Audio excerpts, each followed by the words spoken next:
අයිබෝවන් මම වෛද්‍ය දිල්ෂාන් විජේරත්න අද අපි කතා කරන්න බලාපොරොත්තු වෙන්නේ ටිකක් අපි වැඩි සාමාන්‍යයෙන් කතා නොකරන හැබැයි ඒ වගේම අපි හිතනවා ගොඩක් සුලභ ඒ වගේම ඒ වුණාට අපි අව탁සීරු කරපු මාතෘකාවක් සම්බන්ධව හැබැයි මේක ඉතා විශාල බලපෑමක් තියෙන මාතෘකාවක්. මොකද්ද කතා කරන්නේ? අපි කතා කරනවා වැඩිහිටි පුද්ගලයන්ගේ සංචරණය. ඒ කියන්නේ මොබිලිටි කියලා කියන්නේ මොබිලිටි සහ වැඩිහිටි පුද්ගලයන්ගේ ඇදවැටීම් එහෙම නැත්නම් වැටීම් වළක්වා ගැනීම සම්බන්ධව. එතකොට මේ ප්‍රසන්ටේෂන් එකේදී අපි බලාපොරොත්තු වෙන ප්‍රධාන අංශ 5ක් සම්බන්ධ කරගෙන කතා කරන්න. ඒ මුලින්ම අපි කතා කරන්නේ අපි මුලින් සාකච්ඡා කරමු මොබිලිටි. එහෙම නැත්නම් සංචරණය. ඕනෑම සත්වයකට වගේම විශේෂයෙන්ම වැඩිහිටි පුද්ගලයෙක්ට කොහොමද වැදගත් වෙන්නේ? දෙවැනියට අපි කතා කරමු පුද්ගලයෙක්ගේ සංචරණය නැත්නම් මොබිලිටි එක අපිට ඇසෙස් කරන්න. එහෙම නැත්නම් මැනගන්න පුළුවන් විදි මොනවාද? මේකෙදි මම විශේෂයෙන් සාකච්ඡා කරන්න බලාපොරොත්තු වෙන බොහොම සරල ක්‍රමවේද. ඇත්තටම අර ගොඩක් නියුරොලොජිකල් ලෙවල් එකෙන් මස්කියුලෝස්කෙලටල් ලෙවල් එකෙන් අර හයි ලෙවල් එකට යන්නේ නැතුව බොහොම සරල විදියට අපිට කමියුනිටි එකේදී අපිට ඇප්ලයි කරන්න පුළුවන් විදියට අපිට මැනගන්නේ කොහොමද? ඒ වගේම විශේෂයෙන් ඇදවැටීම් එහෙම නැත්නම් වැටීම් වගේ අනතුරු වැඩිහිටි පුද්ගලයෙක්ට කොයි වගේ විදියට බලපෑමක් සිදු කරනවද? ඒ වැටීම් සඳහා හේතු සාධක වන අවදානම් සාධක එහෙම නැත්නම් රිස්ක් ෆැක්ටර්ස් කියන්නේ මොනවද? සහ අපිට සෞඛ්‍ය වෘත්තිකයන් වගේම ඒ වගේම අපේ රාජකාරියේදී ඒ වගේම අපේ එදිනදා ජීවිතයේදී වැඩිහිටි පුද්ගලයන්ගේ වැටීම් වළක්වා ගන්න අපිට කළ හැකි කාර්යයන් මොනවාද කියලා. ඒ වගේ ප්‍රධාන අංශ 5ක් ඔස්සේ මේ දේශනාව කරන්න බලාපොරොත්තු වෙනවා. ඒත් එක්කම මේක මම හැකිතා දුරට බොහොම සරලව සාකච්ඡා කරනවා. මොකද අපි හැම කෙනෙක්ටම පොදුවේ මේක අහන හෙල්ත් නොවන, ඒ කියන්නේ සෞඛ්‍ය අංශයේ නොවන කෙනෙක්ට උනත් තේරුම් ගන්න සහ ඇප්ලයි කරන්න පුළුවන් විදිහට බොහොම සරලව සාකච්ඡා කරන්න තමයි බලාපොරොත්තු වෙන්නේ. එතකොට මුලින්ම කතා කරාම ඇයි අපි මේ දැන් එන්නෙන්නම වැඩිහිටි පුද්ගලයන් සම්බන්ධ විශාල වරතැබීමක් කරන්න සහ වැදගත්කමක් දෙන්නේ සහ දෙන්න සිදු වෙලා තියෙන්නේ. ඒකේ ප්‍රධාන හේතු කිහිපයක් තියෙනවා. පළවෙනි එක තමයි රටක් හැටියට අපි වේගයෙන් අපේ population එක වයසට යමින් පවතින තත්ත්වයක් තියෙනවා. අපේ වයසක පුද්ගලයෙක් කියලා අපි සාමාන්‍ය සලකන්නේ අවුරුදු 60 සම්පූර්ණ වූ හෝ අවුරුදු 60ට වඩා වැඩි පුද්ගලයන්. ඒක තමයි දැනටත් අපේ කට් ඔෆ් එක හැටියට වයස අවුරුදු 60 තමයි අපි භාවිතා කරන්නේ. එතකොට 60ට වඩා වැඩි පුද්ගලයෙක් අපි වැඩිහිටි පුද්ගලයෙක් එහෙම නැත්නම් වයස්ගත පුද්ගලයෙක් හැටියට සලකනවා. එතකොට ඇයි මේක වැදගත් වෙන්නේ? එකක් මම ඉස්සෙල්ලා කිව්වා වගේ රටක් හැටියට ලංකාව ඉතා වේගයෙන් වැඩිහිටි පුද්ගලයන්ගේ ප්‍රොපෝෂන් එක සංඛ්‍යාවන් වැඩි වෙගෙන යනවා. ඒක පොඩි පැහැදිලි කිරීමක් ගත්තොත් අපි දන්නවා පුද්ගලයන්ගේ වයස සහ උන්ගේ සමාජයක අපි ගොඩාක් වෙලාවට අපි දැකලා පුරුදු ගොඩක් වෙලාවට තීතේ තිබෙත් ඒ වගේම ගොඩක් වෙලාවට පොඩි ළමයි තමයි වැඩිපුරම ඉන්නේ. ඊට පස්සේ තරුණ මේ දරුදරියන් ඒ වගේම ඊට වඩා ටිකක් අඩුවෙන් අපේ ශ්‍රම බලකාය සහ වැඩිහිටි පුද්ගලයන් සාමාන්‍ය සමාජයක ඉතා පොඩි ප්‍රමාණයක් තමයි අතීතයේ තිබ්බේ. හැබැයි අපි කාලයත් එක්ක ගත්ත විවිධ ක්‍රියාමාර්ග ඔස්සේ විශේෂයෙන්ම අපේ අර public health interventions හරහා කාලයත් එක්ක මේ demographic transition එකක්. එහෙම නැත්නම් ජන සංයුතියේ යම්කිසි සංක්‍රාන්තියකට දැන් අපි ගමන් කරමින් තියෙනවා. මේක ඇත්තටම ලංකාව විතර නෙවෙයි මුළු ලෝකෙටම පවතින පොදු ධර්මතාවයක්. හැබැයි ලංකාවට මේක විශේෂයෙන් බලපානවා. මොකද එකක් අපි වේගයෙන් වයසට පස්සක පුද්ගලයන් ප්‍රමාණය වැඩි වෙනවා. ඒ වගේම යම්කිසි හේතුවක් නිසා අපේ ඒ විකාශනය අපේ ආර්ථික මට්ටමින් ආර්ථික වශයෙන් රට සංවර්ධිත රටක් වෙන්න කලින් ඒ ට්‍රාන්සිෂන් එක වීමත් යම්කිසි ගැටලු ගොඩක් මතුවෙන්නට බලපානවා. මේකේ අපි පොඩි පින්තූරයක් පෙන්නනවා දකුණු අත පැත්තෙන්. ඒක බැලුවොත් ඕගලන්ට පෙනෙයි මේක ඇත්තටම මේ මෑත කාලේ තමයි පෙන්눔 කරන්නේ 2012 ඉඳන් අපි ප්‍රොජෙක්ට් කරන විදියට 2037 වෙනකොට මේ ජන සංයුතිය කොයි විදියට වෙනස් වෙයිද කියලා. බොහොම පැහැදිලිව පේනවා මේක අපි අතීතයේ තිබ්බේ මේක පිරමිඩ් එකක් කියලා අපි කියන්නේ. කාලයත් එක්ක මේක සිලින්ඩරයක් වගේ වෙලා පස්සේ අන්තිමට ඉන්වර්ටර් යටිකුරු කරපු පිරමිඩ් එකක් බවට පත් වෙනවා. ඒ කියන්නේ කාලයත් එක්ක අර පොඩි ළමයි ප්‍රමාණය අඩු වෙනවා වගේම වයස්ගත පුද්ගලයන්ගේ ප්‍රමාණය එන්න වැඩි වෙනවා. ඉතින් මේක එක්තරා දුරකට අපිට අභියෝගයක්. තවත් පැත්තකින් අපි ඇත්තටම හෙල්ත් සිස්ටම් එක බොහෝ දුරට ළමයින් සහ මාතෘ ඒ වගේම බෝවන රෝග සම්බන්ධව තමයි විශේෂ අවධානයක් තියෙන්නේ. හැබැයි මේ අලුත්ෙන් එන ගැටලුවට අපි කොහොමද මුහුණ දෙන්නේ කියන එකත් අභියෝගයක් ඉස්සරහට එනවා. ඒතර අපි විශ්වාස කරනවා අපි එස්ටිමේට් කරනවා 2037 වෙනකොට ශ්‍රී ලංකාවේ අවුරුදු 60ට වඩා වැඩි පුද්ගලයන් ප්‍රමාණය මිලියන 5ක් ඉක්මවා යයි කියලා. කියන්නේ විශාල ප්‍රමාණයක්. එතකොට 2030 වෙනකොට අපි බලාපොරොත්තු වෙනවා පුරවැසියන්ගෙන් 5න් එකක් වැඩිහිටි පුද්ගලයන් වෙයි කියලා. මේක එස්ටිමේට් කරනවා 2041 වෙනකොට 4න් එකක් දක්වා වැඩි වෙයි කියලා. ඒකට ඒ වගේම වැඩිපුරම ප්‍රමාණයක් මේ වැඩිහිටි පුද්ගලයන්ගෙන් ස්ත්‍රී. හරි. එතකොට අපි සාකච්ඡා කරමු ඇයි මේ මොබිලිටි තමයි සංචරණය කියන එක වැදගත් වෙන්නේ සහ ඒකේ මොකද්ද විශේෂත්වය. ඇත්තම සලකනවා නම් සංචරණය කියන්නේ අපිට කායික මානසික ඒ වගේම ඉහළ ජීවන ගුණාත්මකතාවයක් පවත්වාගෙන යන්න අතිශයින්ම වැදගත් දෙයක්. ඔබ පොඩ්ඩක් හිතලා බලන්න අපි එක දවසක් අපිට එක තැනකටම වෙලා වාඩි වෙලා හරි ඇඳකට වෙලා ඉන්න කිව්වොත් ඒක කොච්චර අපහසුවක්ද. ඒ නිසා අපේ සෞඛ්‍යයට ඒක ඍජුවම කායික සෞඛ්‍යයට පමණක් නෙමෙයි මානසික සෞඛ්‍යයට වගේම අපේ quality of life නැත්නම් ජීවන ගුණාත්මකභාවය පවත්වා ගන්න ඉතාමත් වැදගත්. ඒ වගේම අපි බලමු වැඩිහිටි පුද්ගලයෙක්ට ඔවුන්ට සාර්ථක වැඩිහිටි ජීවිතයක් ගත කරන්න. එහෙම නැත්නම් අර healthy aging කියන concept එකට යන්න මොනවාද අවශ්‍ය දේවල්? ඔබට උදාහරණයක් විදිහට ගත්තොත් සාමාන්‍යයෙන් අපේ මූලික අවශ්‍යතාවයන් සම්පූර්ණ කරාම අපිට ඊළඟට වැදගත්ම දේවල් තමයි එකක් අපේ සංචරණය. ඒ වගේම අපිට අනිත් පුද්ගලයන් සමාජය සමග සම්බන්ධතාව පවත්වාගෙන යන්න ඕනේ. ඒකත් ඉතාමත් වැදගත්. ඒ වගේම අපිට ඉතා වැදගත් අපේ විශේෂයෙන් වැඩිහිටි පුද්ගලයන්ට වැදගත් ඔවුන්ගේ දැනුම, ඔවුන්ගේ කුසලතාවයන් සමාජයට දායාද කිරීම. ඒක ඉතාමත් වැදගත්. මොකද මේ contribution එක ඉතාමත් වැදගත්. ඒ knowledge එක generation එකක් ඔස්සේ ගමන් කරන්න. ඒ වගේම වැඩිහිටි පුද්ගලයෙක් වුණත් ඔවුන් දිගටම යම්කිසි දෙයක් ඉගෙන ගන්න, අලුතෙන් දෙයක් කරන්න, ඩිසිෂන් එකක් ගන්න, සමාජයට දායකත්වයක් දක්වන්නේ හැම දෙයකටම. මේ ගත්ත හැම දෙයකටම මේ healthy aging කියන සංකල්පයට අදාළ සියලුම කාර්යයන් සඳහා පුද්ගලයෙක්ගේ සංචරණය එහෙම නැත්නම් ඇක්ටිව් ජීවිතයක් ගත කිරීම ඉතාමත් වැදගත්. ඒ වගේම තවත් වැදගත් කාරණයක් තමයි පුද්ගලයන්ට මතුවෙන දැන් සංචරණය සම්බන්ධව සහ පොදුවේ මම සංචරණය කියලා ගන්නේ. ඒකට සංචරණය සම්බන්ධ මොකක් හරි ගැටලුවක් ආවොත් මේ මුල්ම අවස්ථාවේදී අපි හඳුනාගත්තොත් මේක බොහෝ දුරට කියනවා මේ බොහොම වෙලාවට ට්‍රාන්සියන්ට් එකක්. ඒ කියන්නේ අඩු වැඩි වෙන්න පුළුවන් අවස්ථාවක්. හැබැයි මේකට නිසි ප්‍රතිකාරයක් නිසි පිළිතුරක් ලබා නොදුන්නොත් කාලයත් එක්ක මේක permanent disability එකක් නැත්නම් ආබාධිත තත්ත්වයක් දක්වා වර්ධනය වෙනවා. මේක බොහෝ දුරට අපිට ඇත්තටම සිදුවෙන දෙයක්. අපි ගොඩක් වෙලාවට මේ ඉනිෂියල් අවස්ථාව නැත්නම් මේ transient phase එක අපි අඳුනා ගන්න නැහැ. උදාහරණයක් විදිහට ගත්තොත් ගොඩාක් ඔය අනතුරු වෙලා රෝහල්ගත වෙන වැඩිහිටි පුද්ගලයන්ගෙන් අහලා බැලුවොත් ඒගොල්ලෝ ඊට කලින් කීප වතාවක් වැටිලා තියෙනවා. හැබැයි ඒක ගොඩක් වෙලාවට ඒ සම්බන්ධ වැඩි අවධානයක් දීලා නැහැ. ඒක නිසා ඒකේ යම්කිසි අවස්ථාවක ඒක ආයි පාරක් සිදු වෙලා වුණ අනතුරකට මුහුණ දෙනවා. අනතුර හේතු වෙන්නේ උන්ට සමහරලාට දීර්ඝ කාලීන ආබාධිත තත්ත්වයක් දක්වා යන්නත් පුළුවන්. එතකොට මේක අපි ගොඩාක් වෙලාවට දකිනවා සමහරලාට hip fractures එක කියන patient ලා වුණත් ඒගොල්ලෝ ඊට කලින් යම්කිසි transient phases කලින් තිබිලා තියෙනවා.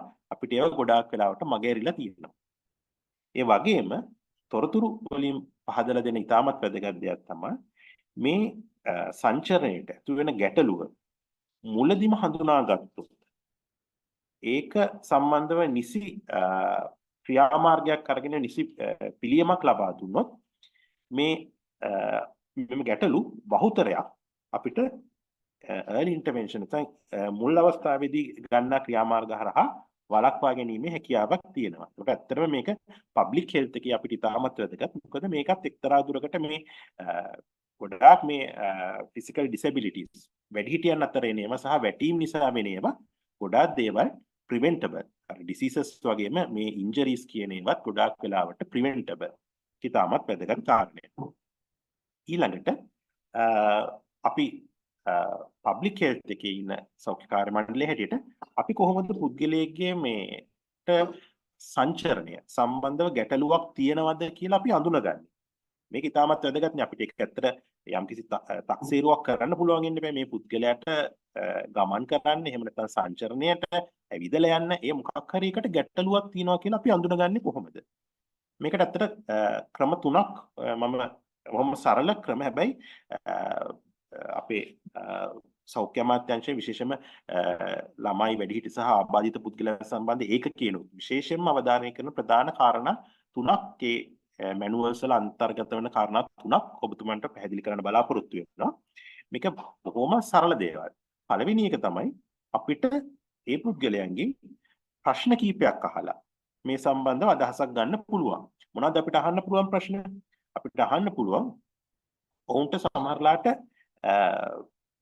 පඩි පෙලක් නගිනකොට උදාහරණයකට පඩි 10ක් ඒ වගේ ප්‍රමාණයක් නගිනකොට ඔවුන්ට කලින් ඒ ක්‍රියාව කරනවත් දැන් කරන එකයි අතර යම්කිසි වෙනසක් තියෙනවද? දැන් වර්තමානයේම ක්‍රියාව කරනකොට යම්කිසි අපහසුතාවයක් තියෙනවද? ඒ වගේම අපිට ඇවිදින එකනොත් අහන්න පුළුවන් සාමාන්‍යයෙන් මීටර් 400ක් 500ක් වගේ ප්‍රමාණයක් ඇවිදිනකොට උන්ට යම්කිසි ගැටලුවක් එනවාද කියලා. හැබැයි බොහොම වැදගත් මේ ප්‍රශ්නේ අහන්න කලින් මේ ප්‍රශ්න කිරීමකින් අපිට පුද්ගලයෙක්ගේ සංචරණය සම්බන්ධ ගැටලුවක් අහන්න කලින් අපිට යම්කිසි අදහසක් තියෙනවනේ මේ පුද්ගලයාගේ කලින් සංචරණ තත්වයන් කොහොමද කියලා. උදාහරණයක් ඇරෙට අපි ගත්තොත් පුද්ගලයෙක් ඉන්නවා අතීතයේදී දෛනිකව 70ක්ම 2ක් 3ක් ඇවිදපු පුද්ගලයෙක්. මේ පුද්ගලයාට සමහරලාට මීටර් 400 500ක් කියලා අහන එක ඒ පුද්ගලයාට ඒක එච්චර ගැලපෙන්නේ නැති වෙන්න පුළුවන්. මොකද ඒ පුද්ගලයාගේ විශාල මේ සංචරණ සම්බන්ධ ගැටලුවක් ආවත් එයාට මේ මීටර් එකෙන් 4 එකක් කියන්නේ එක ගැටලුවක් නොවෙන්න පුළුවන්. මම හිතනවා මම කියන එක පැහැදිලි කියලා. කියන්නේ එයාගේ කලින් දේ අහලා තමයි අපි ඒ කලින් සංචරණය සහ දැන් සංචරණය අතර ප්‍රශ්න කිරීම හරහා අපිට දැනගන්න පුළුවන් යම්කිසි ගැටලුවක් තියෙනවද කියලා. මේ පොදු එකක් තමයි මෙතනදී මේ අපි ප්‍රශ්න හැටියට පෙන්නලා තියෙන්නේ. හැබැයි මේ පුද්ගලයා අනුව මේක අඩු වැඩි කරලා වෙනස් කරගන්න ඕනේ. ඊළඟට තව අපිට කරන්න පුළුවන් බොහොම පහසු දෙයක් තමයි මේ පුද්ගලයෝ ඇවිදින ආකාරය, ඒ ඇවිදින වේගය ඒක අපිට ඔබ්සර්ව් කරන්න පුළුවන්. ඔබ්සර්ව් කරන අපිට බලලා අඳුර ගන්න පුළුවන් මෙයා ඇවිදිනකොට යම්කිසි මේ එයාගේ ගේට් එක කියලා අපි කියනවා. මේ ඇවිදින එකේ යම්කිසි වෙනසක් තියෙනවද? අපි දන්නවා සාමාන්‍යයෙන් ගැටලුවක් නැති පුද්ගලයෙක් ඇවිදිනකොට කොහොමද කියලා. එහෙම නැතුව මේ අපිට එන පුද්ගලයා යම්කිසි ඇවිදීමේ ගැටලුවක් තියෙනවද කියලා අපිට ප්‍රශ්න කරලා මේ සහ දෙවැනියට අපි කියපු විදිහට ඒක බලලත් අපිට අතක් ගන්න පුළුවන්. තුන්වෙනි ක්‍රමය තමයි පොඩි අපිට ඇසෙස්මන්ට් එකක් කරන්න පුළුවන්. මේකේ අපි යෝජනා කරන පොඩි ක්‍රමවේදයක් තියෙන මේක ලංකාවේ වගේම පිටරටවලත් භාවිත කරන බොහොම සරල ටෙස්ට් එකක්. මේකෙදි අපි කියන්නේ get up and go test කියලා. මේකෙදි අපි කරන්නේ අපි වැඩිහිටි පුද්ගලයෙක්ට අපි තුන් වාඩි වෙන්න අපි අසුනක් පනවලා එතන ඉඳන් මීටර් 3ක් එහෙම නැත්නම් අඩි 10ක් විතර එහා පැත්තට වෙන්න පොඩි බාධකයක් තියලා තියෙනවා. එතකොට අපි මේ පුද්ගලයාට කියනවා ඔබතුමා ඔය ඉන්න පුටුවෙන් නැගිටලා මේ මීටර් 3ක් විතර ගමන් කරලා නැත්නම් අඩි 10ක් විතර ගමන් කරලා අර බාධකයෙන් කැරකිලා ආපහු ඇවිල්ලා මෙම පුටුවෙන් මේ ආසනෙම වාඩි වෙන්න කියලා. එතකොට එම ක්‍රියාවෙන් පුද්ගලයා කරන විදිය අනුව අපිට යම්කිසි අදහසක් ගන්න පුළුවන්. එම පුද්ගලයාට මේ සංචරණය සහ විශේෂයෙන් ඇවිදීමේ යම්කිසි ගැටලුවක් තියෙනවද කියලා. මේක බොහොම සරල ක්‍රමවේදයන් තුනක්. ඇත්තරම ඕනම සෞඛ්‍යම නෙමේ ඕනම පුද්ගලයෙක්ට මේ තව පුද්ගලයෙක්ගේ සංචරණය සම්බන්ධව ගැටලුවක් තියෙනවද කියලා මේ ආකාර තුනෙන් අපිට අදහසක් ගන්න පුළුවන්. මේ අදහස ගත්තට පස්සේ ඔබට ගැටලුවක් තියෙනවා නම් කියලා හඳුනාගත්තොත් වැඩිදුර ප්‍රතිකාර සඳහා යොමු කිරීමට විශේෂයෙන්ම ඊට වඩා සංකීර්ණ මේ අධීක්ෂණයන් කිරීම සඳහා යොමු කිරීම කරන්න පුළුවන්. හරි. එතකොට අපි බලමු ඊළඟට වැඩිහිටි පුද්ගලයෙක්ට සංචරණය සම්බන්ධව ගැටලු ඇති වෙන්න බලපාන සාධක මොකක්ද? ඒ වගේම ප්‍රශ්නේ තමයි වයසත් එක්ක පුද්ගලයෙකුට සංචරණය සම්බන්ධව ගැටලු ඇති වෙන්න පුළුවන්ද කියන එක. දැන් ඒකෙදි අපි උත්තරයක් දෙන්න ඕනේ. ඇත්තටම අපි දන්නවා කොච්චර කාර්යශීලී පුද්ගලෙක් වුණත් වයසත් එක්ක අපිට සංචරණය සම්බන්ධව ගැටලු ඇති වෙනවා.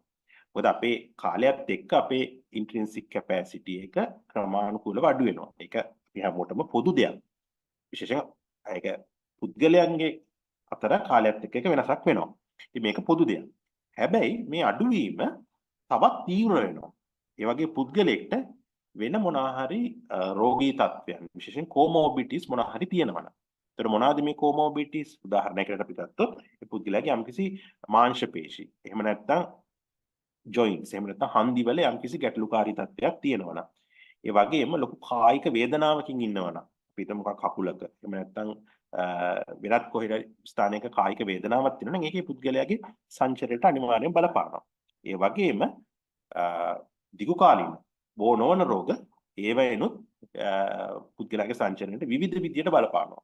ඒ රෝග නිසාත් බලපානවා. ඒ වගේම මේ රෝග හේතුවෙන් ඇතිවන සංකූලතා හේතුවෙන් පුද්ගලයන්ගේ සංචරණයට බලපෑම් ඇති කරනවා. ඒ වගේම පුද්ගලයන්ට ඇතිවෙන මේ ස්නායු සම්බන්ධව ඇති වෙන ගැටලුකාරී තත්ත්වේනොත් සංචරණයට බාධා පමුණවන්න හේතු වෙනවා.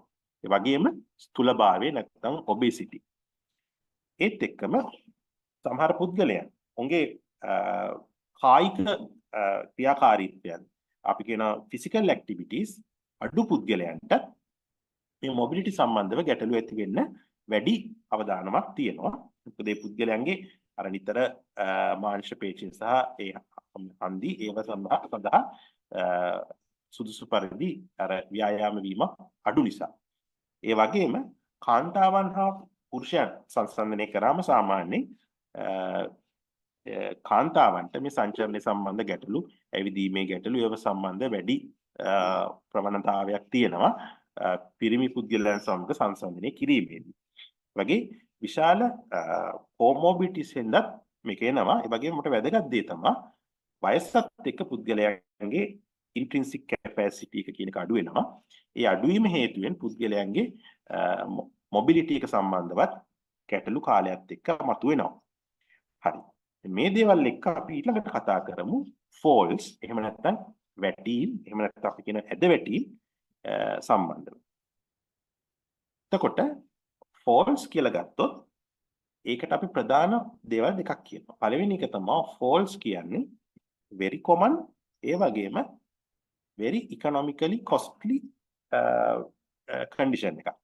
මේක නිසා ඇතිවෙන injuries උත් economically costly. හරි. common කියලා කියන්නේ අපි දන්නවා දැන් ලංකාවේ වුණත් අපේ තියෙන acute injury surveillance system එක. අපි දිස්ත්‍රික්ක වල වගේම මම මේ national data එකත් NCD unit එකෙන් කිල්ලලා අධ්‍යයනය කරලා තියෙනවා.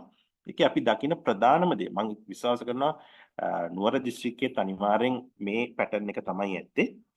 commonම injuries මොනවාද අපේ රෝහල් වලට වාර්තා වෙන එකක්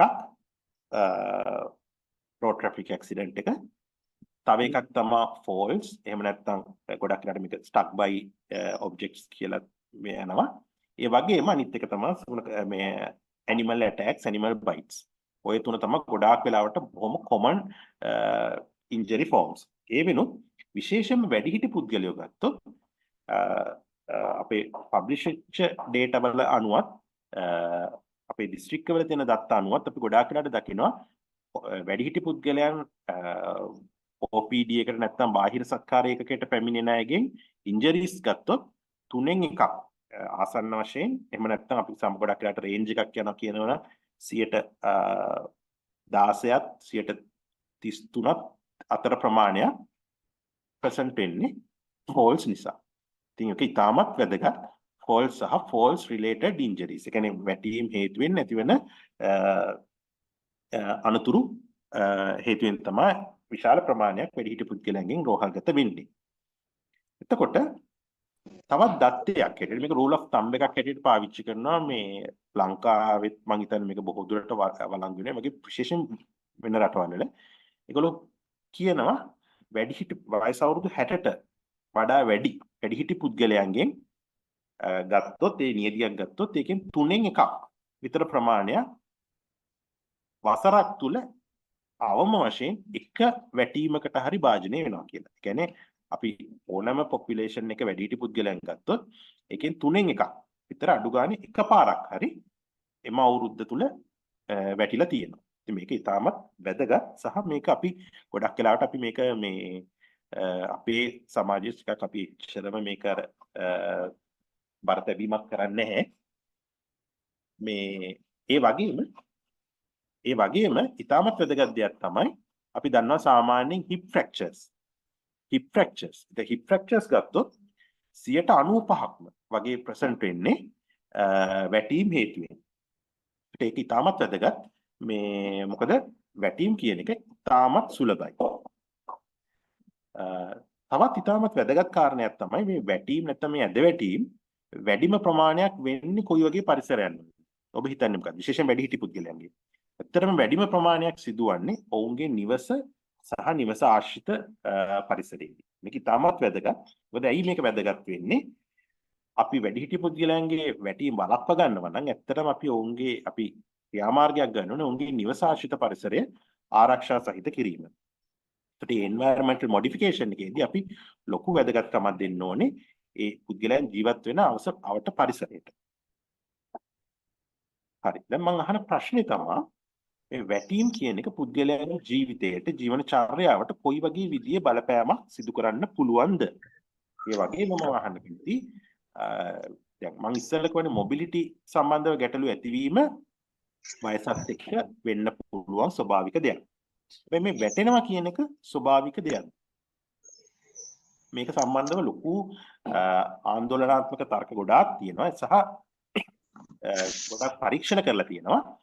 ඒකෙදි සමස්තයක් හැටියට ඒගොල්ලෝ පිළිගන්න දෙයක් තමයි බහුතරයක් මේ වැටීම් වළක්වා ගන්න පුළුවන්.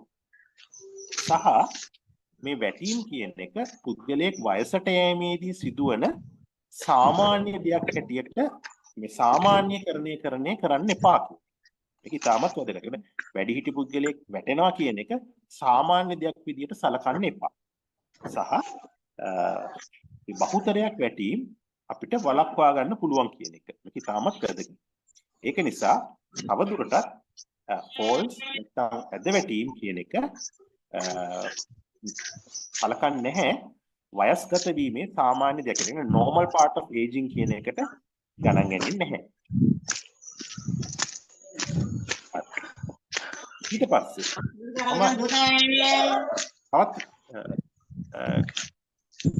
ප්‍රශ්නයක් අහන්න කැමතියි. පුද්ගලෙක් ඇද වැටුණොත් එහෙම නැත්නම් වැටුණොත් විශේෂයෙන් වැඩිහිටි පුද්ගලෙක් මොන වගේ ගැටලු ඇති වෙන්න පුළුවන්ද? ඔව් අපි දන්න අපි ඕනම කෙනෙක් මේක බොහොම සරල ප්‍රශ්නයක් නේ. එතකොට ඕන කෙනෙක් වැටුණොත් තුවාල වෙන්න පුළුවන්. එහෙම නැත්නම් වැදිලා තැල්මක් වගේ දෙයක් ඇති වෙන්න පුළුවන්. එහෙම නැත්නම් සමහරලාට ෆ්‍රැක්චර් එකක් වගේ එකක් වෙන්න පුළුවන්. කියන්නේ මේ අස්ථි බිඳීමක් ඒ වගේ දෙයක් වෙන්නත් පුළුවන්. ඔව්. ඉතින් ඒ වගේ common injuries තමයි වෙන්න පුළුවන්. ඊට අමතරව සමහරලාට අපි දන්න විදිහට දැන් ඔළුව වැදිලා ඒ ආශ්‍රිත head injury එකක් වෙලා ඒ වගේ සංකූලතා ඇති වෙන්නත් පුළුවන්. හරි. ඒතර මේ ඕනම සංකූලතාවයක් වැටීම් හේතුවෙන් සිදු වෙන්න පුළුවන්. ඒ වගේම අපි හිතමු වැටීම් නිසා කිසිම අනතුරක් වුණේ නැහැ කියලා. ඒ වගේ පුද්ගලයෙක්ට වැටීම් හේතුවෙන් බලපෑමක් ඇති වෙන්න පුළුවන්ද? ගැන මොකද හිතන්නේ? ඇත්තට මේ ගැන ඒ සම්බන්ධයෙන් ඉතාමත් වැදගත්. මොකද තුවාලයක් නොවුනත් අනතුරක් නොවුනත් කියන්නේ injury related falls related injury එකක්. එහෙම නැත්නම් වැටීම් හේතුවෙන් සිදුවන අනතුරක් සිදු නොවුනත් පුද්ගලයන්ට ඒ පුද්ගලයන්ගේ විශේෂයෙන්ම ජීවන ගුණාත්මකතාවය එහෙම නැත්නම් quality of life එකට මේ වැටීම් කියන එක බලපානවා කියලා හොයාගෙන තියෙනවා. ඒ කොහොමද? ඒ වැටීමක් සිදු වුණොත් ඒ පුද්ගලයෙක් බය වෙනවා. ආයි පාරක් ඒ පුද්ගලයා වැටීමට ලක් වෙයි කියලා. මේක ඒ පුද්ගලයාගේ මානසික විතා විශාල වශයෙන් බලපෑමක් ඇති කරනවා.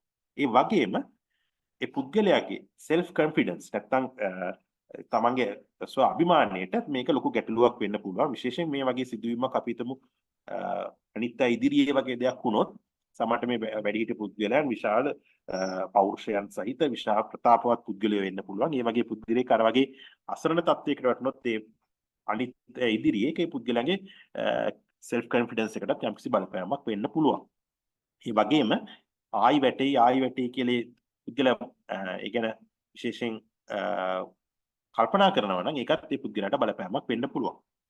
ඒ වගේම තව දෙයක් තමයි පුද්ගලයෙක් එකපාරක් දෙපාරක් වැටුනොත් විශේෂයෙන් අපි හිතමු අපි එලි මහානේ පුද්ගලයෙක් ඇවිදින්නකොට ඒ වගේ ලාට ලිස්සලා වැටුනොත් ඒ පුද්ගලයා ආයි කවදාක්වත් ඒ ස්ථානෙට යන්නේක මග අරින්න පුළුවන් මේ වැටීම හේතුවෙන්ම. ඒක තවත් පැත්තක් තියෙනවා. අපි හිතමු අපේ ගෙදරක වැඩිහිටි පුද්ගලයෙක් එළියේ වැටුනොත් අපිත් ඒ පුද්ගලයාට දෙන ප්‍රධානම අවවාදය තමයි ඇයි එහාට ගියේ ආයි යන්න එපා කියලා. ඒකත් එච්චර හොඳ උපදේශක් නෙමෙයි. මොකද මේ වගේ දෙයකින් මේ පුද්ගලයාගේ ක්‍රියාකාරීත්වය අර මම කියවනේ පුද්ගලයෙක් හෙල්දි ඒජින් වලට මොබයිල් කියන එක ඉතාමත් වැදගත් කියන. එතකොට ඒ ක්‍රියාව අඩු වෙන්න පුළුවන් සහ එවැනි ක්‍රියාවක් එලිමහනේ ක්‍රියාවක් කරන්නේ පුද්ගලයෝ ඊට පස්සේ යොමු නොවෙන්න පුළුවන්. ඉතින් මේ ඒකේ පුද්ගලයාගේ සම්පූර්ණ ජීවන චර්යාවට බලපෑමක් වෙන්න පුළුවන්. ඒක නිසා ඉතාමත් වැදගත් වැටීමකදී අනතුරක් වුණොත් වැටීම හේතුවෙන් සිදුවන අනතුරක් වුණොත් ඒක ගැටලුවක්. අනතුරක් නොවුනත් ඒ හරහා වුණත් ඒ පුද්ගලයාට ලොකු බලපෑමක් වෙන්න පුළුවන්. හරි. එතකොට ඊළඟ ප්‍රශ්නේ. ඒක තමයි අපි හිතමු අපි පුද්ගලෙක් අපි හිතමු එළියේ අපි ගෙදර හරි ඇවිදින්නකොට නැත්නම් බාත් รู ම් එකේදී ලෙස්සලා වැටෙනවා. එහෙන් පුද්ගලයෙක්ට අපි කිව්වොත් හරි. දැන් ඔයා බාත් รู ම් එකේනේ ලෙස්සලා වැටෙන. ඒක නිසා ඒ වගේ තෙත විදියට බාත් รู ම් එක පාවිච්චි කරන්න එපා. එහෙම නැත්නම් අපි එළියේ කොරිඩෝ එකක ලෙස්සලා වැටුනොත් අපි කියනවා ආයේ කොරිඩෝ එකට යන්න එපා. ඔයා වැටෙන්නේ කොරිඩෝ එකට ගිය නිසා කියලා. මේක ගැන ඔයගොල්ලෝ මොකද හිතන්නේ? අපි එහෙම වැටීමට හේතු වෙන ක්‍රියාවලියේ පුද්ගලයා ආයිපාරක් එක්ස්පෝස් වෙන එක වැළැක්වීමෙන් අපිට අනාගතයේ සිදුවෙන්න පුළුවන් වැටීම් බලක්වා ගන්න පුළුවන්ද? මේක ඉතා වැදගත් ප්‍රශ්නයක්. හැබැයි මේක ඇත්තට නිකන් අර විවාදයට හේතු වෙන ප්‍රශ්නයක්. හැබැයි දත්ත වලින් පෙන්නලා තියෙන්නේ ඇත්තටම මේක එච්චර ඇකියුරේට් ස්ටේට්මන්ට් එකක් නෙමෙයි. ඒ කියන්නේ පුද්ගලයාගේ එදිනෙදා ක්‍රියාවලිය සීමා කිරීම හරහා අපිට මේ පුද්ගලයා වැටීම වළක්වා ගැනීමට හැකියාවක් නැහැ. මේක බොහොම සියුම්ව තේරුම් ගන්න ඕන දෙයක් තමයි. ඒ කියන්නේ අපි මේ පුද්ගලයා කරන්න ගිය දේ ආයෙ එතනින් කරන්න එපා කියන එකෙන්ම අපිට මේ පුද්ගලයාගේ වැටීම වළක්වා ගන්න බෑ. හැබැයි මේක වෙනස් වෙන්න පුළුවන්. ඒ පුද්ගලයා විශාල අවදානම් සහිත ස්ථානයකට ගිහිල්ලා වැටීමක් වෙන එක නෙමෙයි මෙතන කතා කරන්නේ. එදිනෙදා ජීවිතයේදී යම් කිසි දෙයක් වෙන එක අපිට එම ක්‍රියාව ලිමිට් කිරීමෙන් පමණක් වළක්වා ගන්න බෑ කියන එක මම කියන්නේ. දැන් මුලින්ම අපි ඉස්සලා කොටසදී සාකච්ඡා කරා වගේම විශේෂයෙන් ඇද වැටීම් සඳහා අවදානම් සාධක. එහෙම නැත්නම් අපි මේ රිස්ක් ෆැක්ටර්ස් කියන ඒවා අතිවිශාල ගණනාවක් තියෙනවා. ඒක පෙන්වන්න තමයි මම මේ වගේ පසල් එකක් වගේ දැම්මේ. ඒකට පොඩි කාරණා රාශියක් තියෙන්න පුළුවන්. ඒ වගේම අපි නොදන්න කාරණා ගණනාවක් තියෙන්නත් පුළුවන්.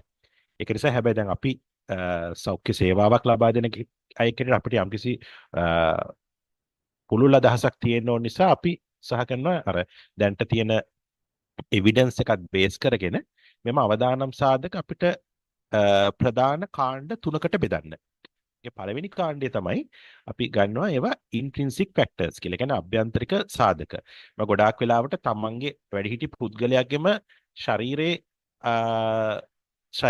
ශරීරගත කාරණා. උදාහරණයක් ඇටියට මේ පුද්ගලයාගේ ශරීරයේ මේ දුර්වලතාවයක් තියෙන්න පුළුවන්. ඒ පුද්ගලයා අසනීප තත්වයකින් හදිසි අසනීප තත්වයකින් පෙළෙන්න පුළුවන්. පෝෂණය අතින් ගැටලු තියෙන්න පුළුවන්. එවිදීම සම්බන්ධව ගැටලු තියෙන්න පුළුවන්. යම්කිසි ඩිසැබිලිටීස් නැත්නම් ඩිෆෝමිටීස් තියෙන්න පුළුවන්. ඇසීමේ ගැටලු තියෙන්න පුළුවන්. ඒ ඔක්කොම සාමාන්‍ය පුද්ගලයාගේ අභ්‍යන්තරයේ තියෙන හේතු නිසා ඒ වගේ දේවල් අපි ඉන්ට්‍රින්සික් ෆැක්ටර්ස් නැත්නම් අභ්‍යන්තරික සාධක කියලා ගන්නවා. ඊට අමතරව දෙවෙනි කාණ්ඩය තමයි අපි ගන්නේ එක්ස්ට්‍රින්සික් ෆැක්ටර්ස්. ඒවා පුද්ගලයාට සම්බන්ධයි හැබැයි බාහිරින් සම්බන්ධ කරන දේවල්. මේවා තමයි උදාහරණයක් හැටියට ගත්තොත් එකක් බෙහෙත් නැත්නම් ඖෂධ විවිධාකාරයේ තියෙනවා. ඒකත් එක එක්ස්ට්‍රින්සික් ෆැක්ට් එකක්. මොකද අපි පිටින් පුද්ගලයාගේ ශරීරයට ඇතුළත් කරන දෙයක්. ඒ වගේම තමයි ඔබ දන්නවා මත්පැන් ඒ වගේම සමහරවිට වෙනත් මත්ද්‍රව්‍ය වගේ දේවල් උනත් අපි මෙතනදී එක්ස්ට්‍රින්සික් ෆැක්ට් එකක් කියලා ගන්නේ. මොකද ඒකත් බාහිරින් පුද්ගලයාගේ ශරීරයට ඇතුළත් කරන දෙයක්. එතකොට අපි පාවිච්චි කරනවා නම් මොනවා හරි විශේෂ පාවහන් සපත්තු ඒ වගේ දේවල් ඒවත් එක්ස්ට්‍රින්සික් දේවල් හැටියට ගන්න. ඒ වගේම ඇඳුම් සහ අපි සමහරවිට අපේ ඇවිදීම සහ සංචරණයට පහසුවක් ලෙස පාවිච්චි කරන අර වෝකර්ස් කියලා තියෙනවා ඇවිදීම අල්ලගෙන යන ඒවා ඒ වගේම අපේ හැරමිටි වගේ පාවිච්චි කරන ඒ වගේ දේවල් ඒවත් walking aids හැබැයි වෙනත් ආකාරයකින් මේ දේවල් අපි සාමාන්‍යයෙන් හිතන්නේ නැති දේවල් අපේ ඇවිදීම පහසු කරන පාවහන්මව අනිත් පැත්තට අපිට අවදානම් සාධකයක් බවට පත් වෙන්න හැකියාව තියෙනවා. ඇඳුම් උනත් ඒ වගේම අපි හරියට නිසි ආකාර නිසි ප්‍රමිතියකින් සහ හරි විදියට සකස් කරපු නැති ඇවිදීමට පහසු කරන මේ උපකරණයක් වෝකර් එකක් නැත්නම් වෝකින් ස්ටික් එකක් පාවිච්චි කරනවා නම් ඒ වගේ දෙයකිනුත් අපිට අනිත් පැත්තට අනතුරක් ඇති වෙන්න පුළුවන් වැටීම් වලට අදාළව. එතකොට මේ ප්‍රධාන ආකාර දෙකක් ඉන්ට්‍රින්සික් ෆැක්ටර්ස් ඒක තමන්ගේම ශරීරයේ තියෙන දේවල් එක්ස්ට්‍රින්සික් ෆැක්ටර්ස් කියන්නේ බාහිරින් හැබැයි අපේ ශරීරයට සම්බන්ධ කරගෙන පාවිච්චි කරන දේවල්.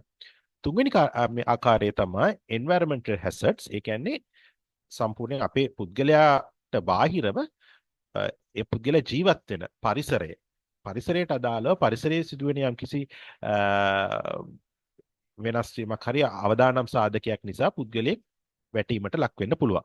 මේ බොහොම සුලභ දේවල් අපි දැන් රෝහල් වල වුණත් මේ හදිසියන් වැටීම් සම්බන්ධ පුද්ගලයන් රෝහල් ගත වෙනකොට ඒ වගේම අපේ තියෙනවා දැන්ට National Injury Surveillance System කියලා දීප ව්‍යාප්ත වැටීම් සහ සියලු අනතුරු ආවේක්ෂණ පද්ධතිය ඒකේ දත්තවලටත් මේ environmental hazards උත් විශේෂ අවදානම් සාධකයක් හැටියට අඳුනාගෙන තියෙනවා.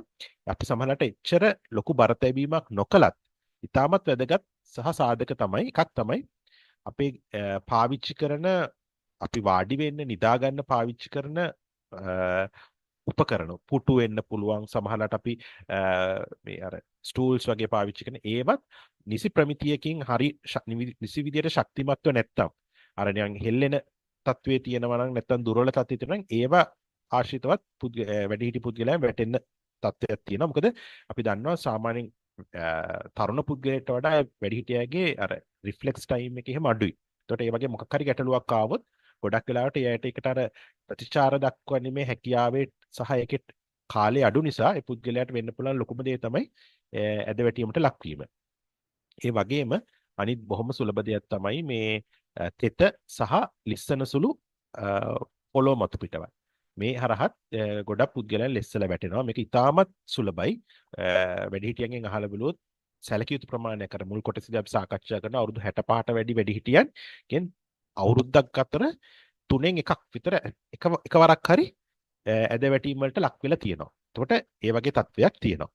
ඒ වගේම පොළොව මතු පිට නිසියාකාර ප්‍රමිතියකින් සහ නිසි එක මට්ටමක් නැතුව වලගොඩැලි සහිතව වගේ තියෙනවා නම් ඒව පැටිලා තෙද වැටෙන්න පුළුවන්.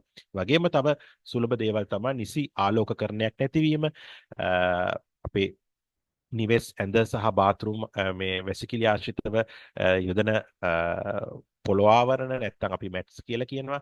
ඒ වගේ ඒවා හරහා ලෙස්සලා පැටලිලා වැටෙන්න පුළුවන්. ඒ වගේම නිවසේ ඉන්න සුරතල් සතුන්, ඒ සතුන් සමහරවිට අපේ පුද්ගලයන් සම්බන්ධ වැඩිහිටි පුද්ගලයන්ට ආදරයට උනත් ඇවිල්ලා පනින්න පුළුවන්. මේ පැන්නම් උනත් වැඩිහිටි පුද්ගලයෙක් ඇද වැටෙන්න පුළුවන්. ඒ වගේම තව සුලභ දෙයක් තමයි අපි පොළොවේ අපි පාවිච්චි කරන මේ අපේ එක්ස්ටෙන්ෂන් කෝඩ් නැත්නම් ඉලෙක්ට්‍රිකල් කෝඩ්ස් කියලා කියනවා. සමහරවිට මේක එච්චර සලකන්නේ නැහැ. හැබැයි මේක හරහා යන පුද්ගලෙක් ඒක දැක්කේ නැත්නම් කකුල පැටලිලා ඇද වැටෙන්න පුළුවන්. ඒ වගේම තවත් අනිත් දේවල් තමයි බාත්රූම් වල ඒ වැසිකිලි වල ඒවා නිසි ප්‍රමිතියකට සහ අර අවදානම් අවම කර ගැනීමට සුදුසු ප්‍රමිතියකින් හදලා නැත්නම් ඒ හරහත් පුද්ගලයන් ඇද වැටීම ලක් වෙන්න පුළුවන්. ඒතර මේ ඔක්කොම අවදානම් සාධක අපි පොදුවේ ගන්නවට වඩා මේවා අපි කාණ්ඩ හැටියට බෙදෙන එක ඇත්තට අපිට ඒව ගැන වඩාත් හොඳ අවධානයක් සහ තේරුම් ගැනීමක් කරගන්න ඉතාමත් වැදගත් වෙනවා. ඊළඟට දැන් ලංකාවෙත් මේක එක්තරා දුරකට තියෙනවා අපේ අර acute injury සම්බන්ධව බලන මොනවන රෝග සඳහා ඒකකයේ සෞඛ්‍ය අමාත්‍යාංශයෙන් නුත් දැන් ලයිස්තුවක් හදලා තියෙනවා අපි ජීවත් වෙන පරිසරයේ කොච්චර දුරට විශේෂයෙන් අර environmental hazards කොච්චර ප්‍රමාණයක් තියෙනවද අපිට අනතුරු වලට ලක් වෙන්න පුළුවන් කියලා. ඒ වගේ ඒවට අපි සාමාන්‍යයෙන් ඔය checklist කියලා කියනවා. ඒතර මේක සාමාන්‍යයෙන් අර සෞඛ්‍ය ලොකු දැනුමක් තියෙන අවශ්‍යත් නැහැ. සාමාන්‍ය පුද්ගලයෙක් උනත් Taman ජීවත් වෙන පරිසරයේදී අනතුරු සිදු වෙන්න පුළුවන් අවදානම කොහොමද කියලා තමන්ම දැනගන්න ලකුණු කරන්න පුළුවන් checklist තියෙනවා. මේක ලංකාවෙත් තියෙන. ඒ වගේම පිටරටවල වල තියෙනවා. දැන් මේකේ පෙන්නලා තියෙන ඇත්තට පිටරට විශේෂයෙන්ම වැඩිහිටි පුද්ගලයන්ගේ වැටීම් අවම කරගන්න භාවිතා කරන එක checklist එකක්. අපි හැමතිස්සෙම සැලකිය යුතුයි පිටරට තියෙන checklist අපිට කෙලින්ම ලංකාවට ගන්න බෑ. මොකද ගොඩාක් වෙනස්කම් තියෙනවා පාරිසරිකව සහ සමාජීයව. ඒ නිසා ඒ හැමදේම අපිට ගන්න බෑ. හැබැයි මේක ඔබගේ දැනුම සඳහා මේ වගේ checklist පිටරටවලත් විශේෂයෙන්ම එක එක අංශවලට ඩෙවලොප් කරලා තිනවා. ලංකාවේ පොදුවේ සියලු අනතුරු සඳහා checklist එකක් NCD unit එකෙන් ඩෙවලොප් කරලා තියෙනවා. ඒතර ඒකෙදි එක පැත්තකින් පුද්ගලයන් තමන් අවට තියෙන පරිසරයේ තියෙන අවදානම් සම්බන්ධව දැනුවත් වීමක් වෙනවා මේ checklist එක පාවිච්චි කිරීමෙන්. සමහරට අපි ලොකු අවදානමක් නොදෙන හැබැයි අනතුරක් වෙන්න පුළුවන් දේවල් මොනවද කියලා පුද්ගලයන් දැනුවත් වෙනවා. ඒ වගේ මේ සඳහා නිසි පියවර අරගෙන ඒක සඳහා අර නිවැරදි කිරීමේ පියවර වලට ගියොත් ඒ හරහා තියෙන අනතුරු සියලුම අනතුරු සහ විශේෂයෙන් වැටීම් සඳහා අනතුරු අවම කරගැනීමේ හැකියාව තියෙනවා. මේ සඳහා උදාහරණයක් විතරයි. ඊළඟට අපි කතා කරන්න පුළුවන් අනිත් වැදගත් අවදානම් සාධකයක් තමයි අපි කිව්වා ඖෂධ මෙඩිසින්. අපි කවදාකවත් ඒක සාමාන්‍යයෙන් හිතන්නේ අපි බොන බෙහෙත් අපිට අනතුරක් සඳහා හේතුකාරක වෙන්න පුළුවන්ද කියලා විශේෂයෙන් මේ වගේ වැටීම් වගේ දේවල් වලට. හැබැයි දත්ත හරහා හොයාගෙන තියෙනවා ඖෂධත් එක්තරා දුරකට පුද්ගලයන්ගේ වැටීම් සඳහා විශේෂයෙන් වැඩිහිටි පුද්ගලයන්ගේ වැටීම් සඳහා අවදානම් සාධකයක් හැටියට විශේෂයෙන් මේගොල්ලෝ සඳහන් කරලා තියෙනවා පුද්ගලයෙක් යම්කිසි ඖෂධ විශේෂයෙන්ම 5ක් වැඩි ප්‍රමාණයක් ගන්නවන අපි දන්නවා සමහරවිට එහෙම තත්ත්වයක් තියෙනවා ඒ වගේ අවස්ථාවලදී පුද්ගලයාගේ වැටීම් සඳහා අවදානම සමහරවිට 75ක් දක්වා විතර වැඩි වීමක් වෙනවා කියලා. ඇයි මෙහෙම වෙන්නේ? එක හේතුවක් තමයි මේ ගන්න ඖෂධ වල සමහරලාට ඒ ఔෂධ වලට අදාළව අතුරු ආබාධ ඇති වෙන්න පුළුවන්. ඒ අතුරු ආබාධ කියන්නේ සමහරට පුද්ගලයන්ට නිදිමත වෙන්න පුළුවන්. නිකන් අර තවත් ශරීරයේ දුර්වල වෙන්න පුළුවන්. සමහර ඖෂධ තියෙනවා ගත්තම ටිකක් අපි අර තමන් ඉන්න පරිසරය සම්බන්ධව දැනීම අඩු වෙන කන්ෆියුස් වෙනවා කියලා කියනවා. ඒ වගේ අවස්ථාවලට පුද්ගලයන්ගේ අනතුරු ඇති වෙන පුළුවන්. ඒ වගේම අපි දන්නවා සමහර ඖෂධ ගත්තම එක පාටම ප්‍රෙෂර් එක අඩු වෙනවා. ඒ වගේ හේතුන් නිසාත් වැටීම් වලට වෙන්න පුළුවන්. ඉතින් ඒ නිසා ඖෂධ ඉතාමත් වැදගත් සාධකයක්. මේකෙදි මේ ඖෂධ කියන එකේදී විශේෂයෙන්ම සලකනවා අපි මොනවද ඖෂධ කියලා සලකන්නේ. උදාහරණයක් විදිහට අපි ප්‍රෙෂර් වලට ඒ ගන්න බෙහෙත් ටික අපි ගොඩක් වෙලාවට ඖෂධ හැටියට ගන්නවා. හැබැයි අපි සමහරලාට සලකන්නේ නැති දේවල් තියෙනවා. අපි ගන්න සාමාන්‍ය ඖෂධ වලට අමතරව අපි මල්ටි විටමින්ස් ඒ වගේ දේවල් පාවිච්චි කරන්න පුළුවන්. ඒකට ඒකත් මේ කාණ්ඩයට ගන්න ඕනේ. ඊට අමතරව අපි සමහරලාට ආයුර්වේද ඖෂධ ඒ වගේ වෙනත් ඖෂධ වර්ග ගන්න පුළුවන්. ඒ සියලු දේවල් මෙහිදී සැලකීමට ලක් කරන්න ඕනේ. නැතුව අපි අර දන්න රෝග දෙක තුනකට ගන්න ඖෂධ විතරක් නෙමෙයි. ඒක තමයි ඉතාමත් වැදගත් කාරණේ. ඊට පස්සේ ඒකෙදිත් වැදගත් කාරණා කීපයක් තව අමතරව සාකච්ඡා කරන්න ඕනේ. ඒ තමයි වැඩිහිටි පුද්ගලයන්ට ඖෂධ දෙනකොට සහ ඖෂධ භාවිතා කිරීමේදී මේක සෞඛ්‍ය බලධාරීන් වගේම ඒ පුද්ගලයන්ව රැකබලා ගන්නන් පුද්ගලයන්ුත් මේ සම්බන්ධව දැනුවත් වෙන්න ඕනේ. ඒක තමයි පළවෙනි දෙයක් තමයි අපි එකපාරටම ඖෂධයක් පටන් ගන්නෙත් නෑ වැඩිහිටි පුද්ගලයෙක්ට. විශේෂ අධ්‍යයනයකින් තොරව විශේෂයෙන්ම ඖෂධ එකපාරටම අපි නවත්තන්නේ නෑ. එහෙම නවත්තන එක එකපාරටම ඖෂධ වෛද්‍ය උපදේශයකින් තොරව ඒ නිසි වෛද්‍ය උපදේශ වලට තොරව අපි හිතාමතා විශේෂයෙන් ඖෂධ ලබා දෙන පුද්ගලයන් හරහා විදියට ඒක ඖෂධ එකපාරට නවත්තන්න හොඳ නෑ. මොකද ඒ හරහා බලපෑම් එන්න පුළුවන්. ඒ වගේම හැමතිස්සෙම තමන්ගේ වෛද්‍යවරයාට තමන් ගන්න ඖෂධ සමහරවිට අපි දන්න අපේ ඇත්තට දකින්න දෙයක් තමයි අපේ පොලිෆාමසි කියන concept තියෙන. ඒ වගේම අපි වෛද්‍යවරු ගණනාවක් ළඟට යනවා. එතකොට අපි එක වෛද්‍යවරයෙක් ළඟට ගිහිල්ලා අනිත් වෛද්‍යවරයාගෙන් ලබා ගන්න බෙහෙත් ගැන අපි හැමතිස්සෙම කියන්න ඕනේ. එතකොට තමයි ඒ වෛද්‍යවරයාටත් අදහසක් එන්නේ මෙයා මේ රෝගවලට මේ වෛද්‍යවරයෙක් ළඟට ගිහිල්ලා මේ ಔಷಧ ගන්නවා. තව මේ ඖෂධ ගන්නවා. ඊට අමතරව මෙයා මේ වගේ විටමින් වර්ග ගන්නවා. ඒ වගේ වෛද්‍යවරයාට සම්පූර්ණ මේ දැනුමක් තියෙන්න ඕනේ ගන්න සියලුම ඖෂධ සම්බන්ධ නිසා ඒ සියලුම ගන්න ඖෂධ සහ ඖෂධ ගත්තම තමන්ට ඇතිවෙච්ච මොනවා හරි අතුරු ආබාධ නිකන් පෙනීමේ වෙනසක් වුණාද නැත්නම් කලන්ත ගතියක් වගේ ආවද ඔළුව රිදෙන ගතියක් ආවද ඔළුව කැරකිල්ල ඒ වගේ එකක් ආවනම් අනිවාර්යෙන් ඒ දේ වෛද්‍යවරයාට පැහැදිලි කරන්න ඕනේ. මොකද ඒක නැතුව අමතක කරලා ඉන්න එපා. මේක සමහරවිට වැඩිහිටි පුද්ගලයාට ඒක අමතක වෙන්න පුළුවන්. ඒ පුද්ගලයාගේ තියෙන ශරීර තත්ත්වයන් සහ වෙනත් හේතු නිසා. එතකොට මේකදී ලොකු මේ වැදගත්කමක් තියෙනවා. මේ පුද්ගලයන් රැක බලා ගන්න පුද්ගලයන් සහ පවුලේ පුද්ගලයන්ට මේක විශේෂයෙන්ම මේ ඒක සඳහන් කරන එක ඊළඟ පාර වෛද්‍යවරයා හමු වීමේදී. ඒ වගේම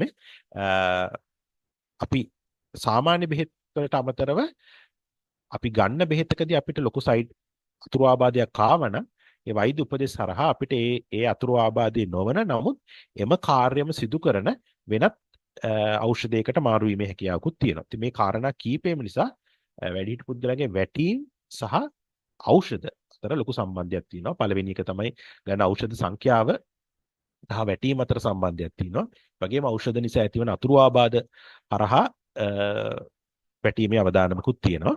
ඒ වගේම රැකබලා ගන්න පුද්ගලයන් හැටියට අපි හැමතිස්සෙම වෛද්‍ය උපදෙස් වලින් තොරව ඖෂධ ලබා ගැනීම හෝ එකවර නතර කිරීම කවදාකවත් කරන්න හොඳ නැහැ. අපි ගන්න ඖෂධ වලට අපිට යම් කිසි මේ අතුරු ආබාධයක් ඇති වුණා නම් අනිවාර්යෙන් වෛද්‍යවරුන් දැනුවත් කරන්න ඕනේ. සහ එතකොට වෛද්‍ය උපදෙස් මත සමහරලාට ඖෂධ ප්‍රමාණයන් මාත්‍රාවන් වෙනස් කිරීමේ හැකියාව තියෙනවා. හරි. ඊළඟ කාරණය තමයි මේ අපි පාවිච්චි කරන ෆුට්වෙයා නැත්නම් ෆුට් කෙයා. මේ හරහත් අපිට ආරක්ෂාවක් සහ එදිනෙදා කටයුතු කරන්න පහසුවක් ලැබෙනවා වගේම ඒවා නිසි ආකාරයට නිසි ප්‍රමිතියෙන් නිසි විදියට පැළඳීමකින් තොරව පාවිච්චි කරොත් ඒ හරහා අපිට වැටීම සඳහා අනුතුරුදායක තත්ත්වයක් උදා වෙන්න පුළුවන්. විශේෂයෙන්ම වැදගත් වෙන්නේ පුද්ගලයෙක්ට නිවැරදිව තමන්ගේ සංචරණය සහ වැටීම අවම කරගන්න පුද්ගලයාට වේදනාවකින් තොර තමන්ගේ සංචරණය කරගැනීමට හැකියාවක් තියෙන්න ඕනේ සහ හොඳ සෞඛ්‍ය තත්ත්වයක් තියෙන්න ඕනේ. ඒකෙදි අපි විශේෂයෙන් පාවහන් ගත්තොත් ඉස්සෙල්ලා සඳහන් කරා වගේම පාවහන් තමන්ට පුද්ගලයාගේ කකුලට පාදයට ඒ ප්‍රමාණයන්ට සරිලන විදියට හොඳට සවි වෙන පරිදි නැත්නම් ෆිට වෙන පරිදි පැළඳීමේ හැකියාව තියෙන්න ඕනේ. ඒවා ඒ ෆිට වෙන විදියට අවශ්‍ය නිසි ක්‍රමවේදයන් එක්කෝ අරක ස්ට්‍රිප් එකක් දාන්න පුළුවන්, ගෙට ගහන්න ලේස් එකක් තියෙනවා. ඒවා නිවැරදි විදියට පැළඳීම ඉතාමත් අවශ්‍යයි. සමහරවිට අපි කලබලයට ඕනතරම් දැකලා ඇති සමහරට වැඩිහිටි පුද්ගලයන් තමන්ගේ සෙරප්පු දෙක උනත් වැරදි විදියට පළඳගෙන යනවා. ඒක අර ඒ සෙරප්පු දෙකේ අර තීරුව වගේ එක මොන ඇඟිලි අතරද ගිහිලා තියෙන කියලා වගේ බලන්න. සමහරට කකුලේ පැත්තකින් සෙරප්පුව ඇදි එනවා. ඒ වගේ හේතුවකින් අනිවාර්යෙන් පුද්ගලයා වැටීමට ලක් වෙන්න පුළුවන්. ඒ නිසා නිවැරදි නිසි ප්‍රමිතියෙන් යුතු පාවහන් නිසි පරිදි පැළඳීම ඉතාමත් වැදගත්.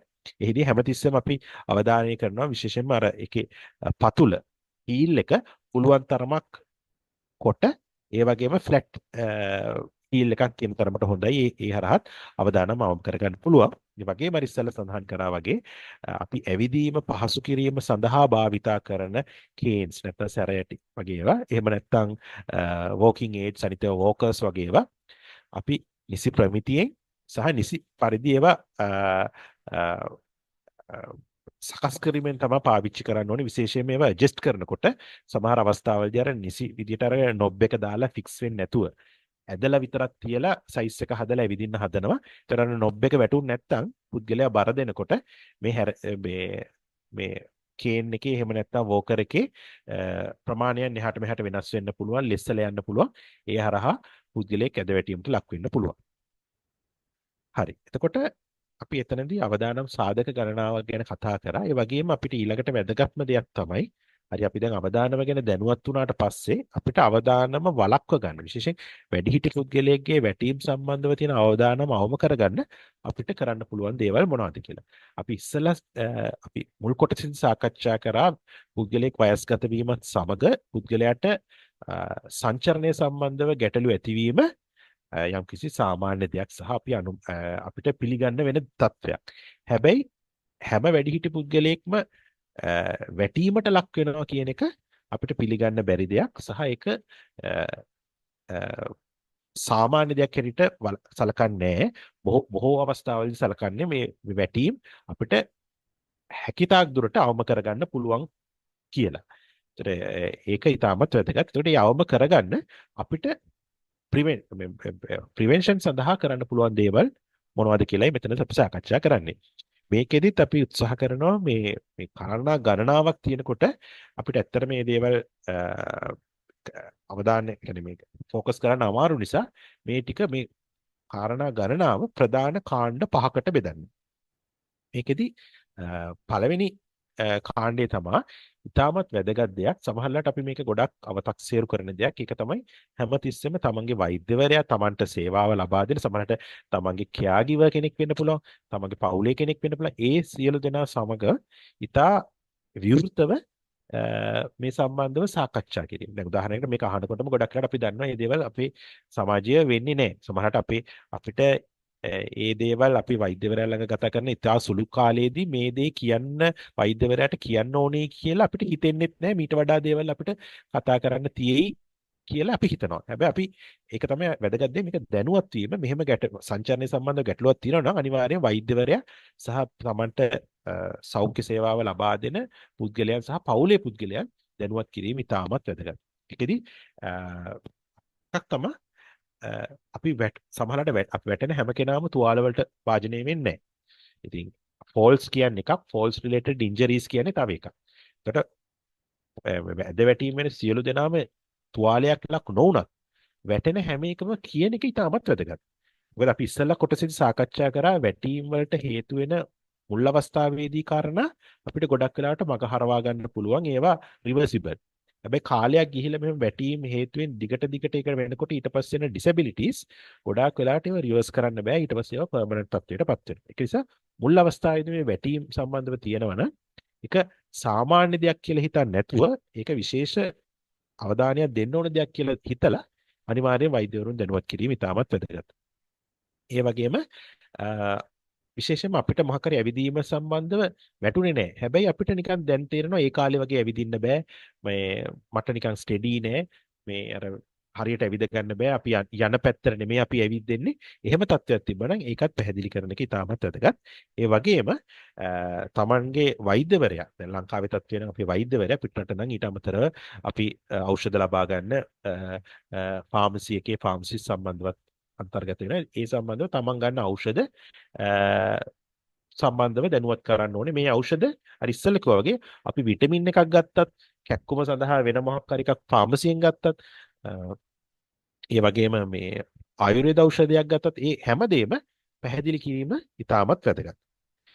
එතකොට ඒක පළවෙනි කාරණාව හැටියට අපි සලකනවා. දෙවෙනි කාරණාව තමයි අපිට නිරෝගී ජීවිතයක් සහ අපිට උපරිම අපේ වයසට උපරිම ෆන්ක්ෂනල් ඇබිලිටි එකකින් අපිට කටයුතු කරන්න අපිට හොඳ සෞඛ්‍ය තත්ත්වයක් පවත්වා ගන්න ඉතාමත් වැදගත් නිරෝගී සහ සමබර ආහාර වේලක්.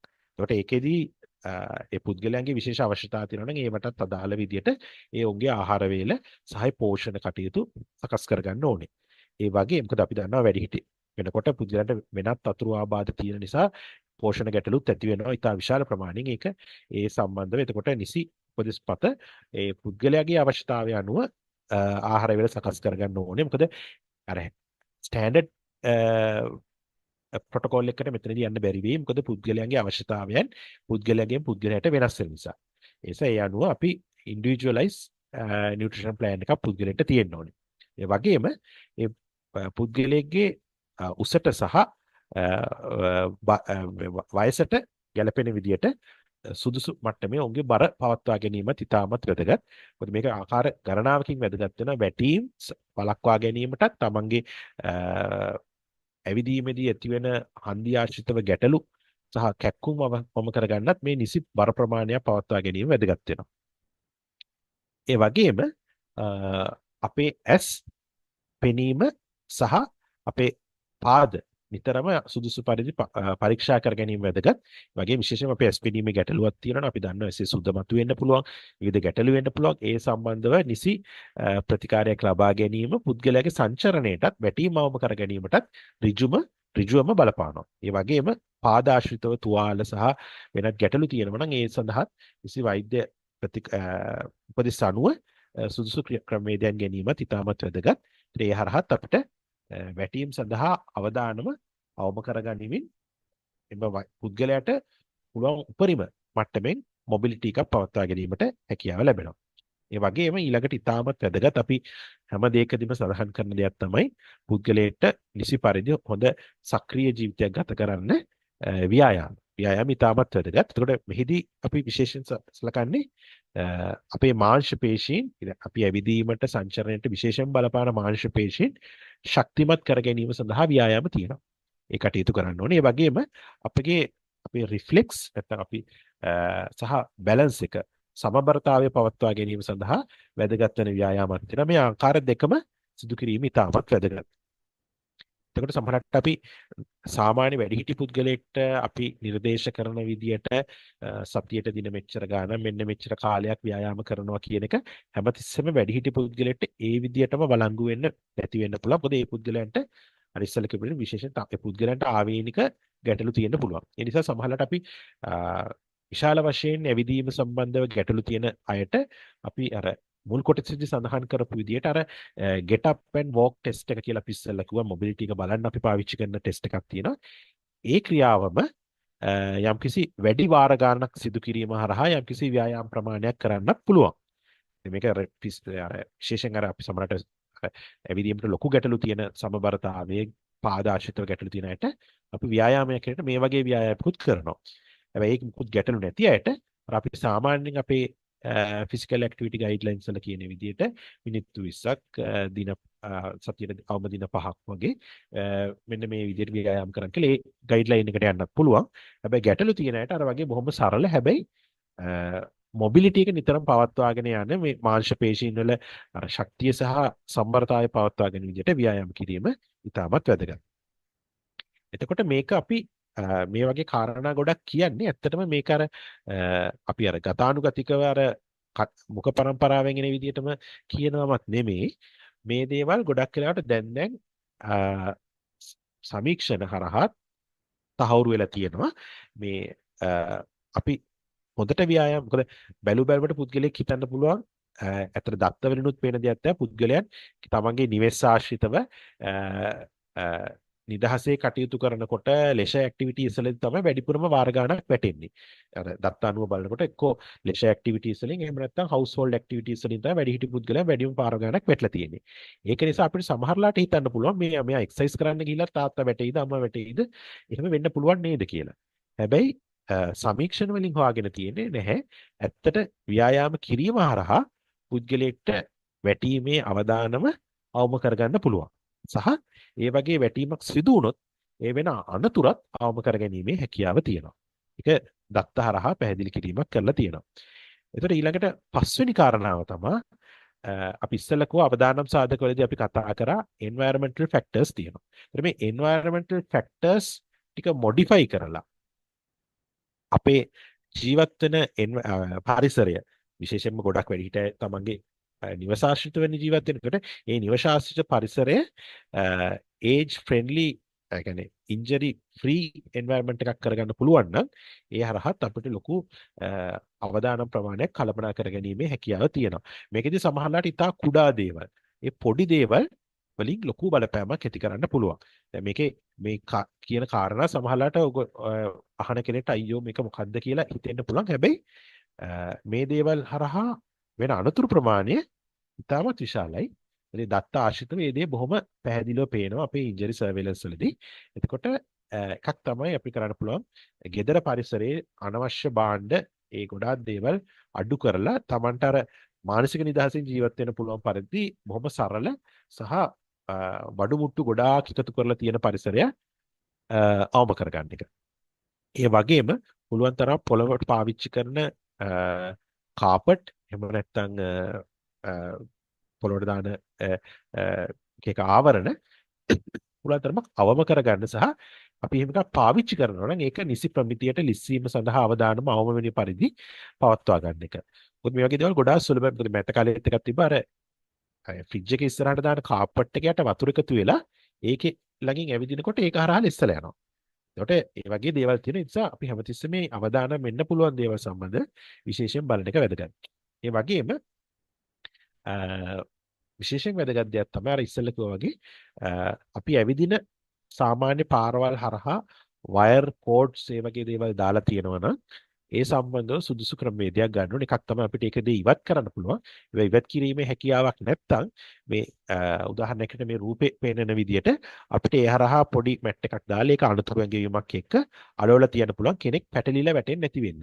ගොඩක් අපේ කාර්යාලවලත් අපි දකිනවා දැන් අතීතයේදී මේ දේවල් එච්චර වැදගත්කමක් තිබ්බේ නැහැ. හැබැයි දැන් මේ සම්බන්ධව කටයුතු කරනවා අපි දැකලා තියෙනවා. ඒක හොඳ ප්‍රවණතාවයක්.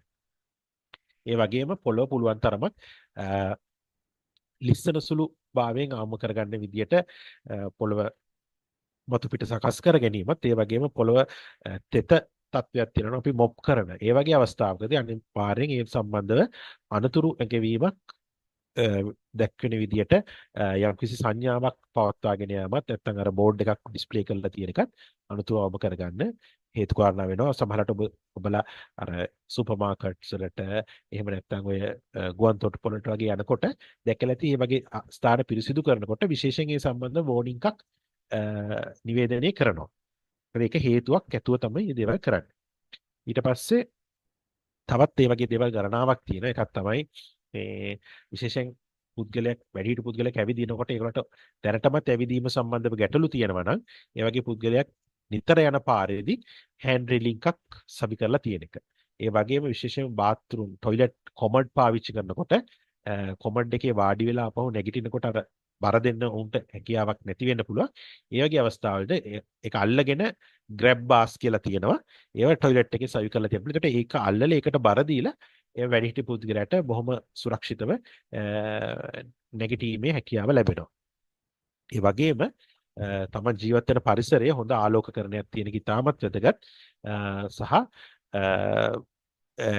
විශේෂයෙන්ම වැසිකිලි වලට යනකොට රාත්‍රී කාලයේදී මේ ඉතාමත් වැදගත් වෙනවා. මේ